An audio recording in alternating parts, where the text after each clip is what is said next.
దీన్ని అంటే చిన్న సినిమాకే అనేది బడ్జెట్ ఈరోజు చిన్న సినిమా తీయాలంటే 4 కోట్ల నుంచి 5 కోట్లు ఓన్లీ ఈరోజు వీళ్ళు చెప్పి ఈ రోజుకి మేము కడుతుండే వేజెస్ ఇస్తేనే 4 కోట్లు 5 కోట్లు అవ్వటం లేదు. పెద్ద సినిమా అంటే రిలీజ్ అయిన తర్వాత పెద్ద సినిమా వేరండి, అది చిన్న సినిమా పెద్ద సినిమా అనేది ఎవరికైనా తెలిసిపోద్ది. ప్రొడ్యూసర్ దగ్గర నుంచి అండర్టేకింగ్ తీసుకోమనండి, రియల్గా ఆడు ఖర్చు పెట్టి ఇది చేస్తే అంతే సార్. ఇప్పుడు దాన్ని బట్టే అర్థమైపోద్ది కదండి, ఆ పని చేసేవాడికి అర్థమైపోద్ది కదా చిన్న సినిమానా పెద్ద సినిమానా. పని చేసేదానికి చాలామంది ఉన్నారండి, చేయనివ్వటం లేదు. చేసేదానికి వర్కర్లు చాలామంది ఉన్నారు పని లేక.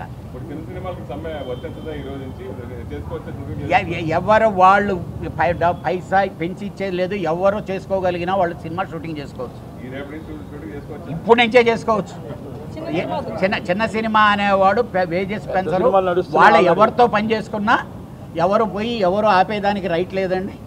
డెఫినెట్గా వేజెస్ పెంచేదానికి వాళ్ళు సుముఖంగా లేరు అంతేనా. రెండవది వెరీ వెరీ క్లియర్ అండి, ఆల్రెడీ హైదరాబాద్ ఫెడరేషన్ అని చెప్పి తెలంగాణ ఫెడరేషన్ వాళ్ళు ఫార్వర్డ్ అయ్యి వచ్చారు మా కౌన్సిల్కి. దీనికి చిన్న సినిమాలకు మేము అండగా ఉంటాం సార్, పెద్ద సినిమాలకైనా మేము పనిచేస్తాం, మీరు ఏ సిస్టంలో మాకు రెమ్యునరేషన్స్ ఇస్తే ఆ సిస్టమ్స్ పనిచేస్తామని చెప్పి వస్తున్నారు. డెఫినెట్గా we're going to encourage them only.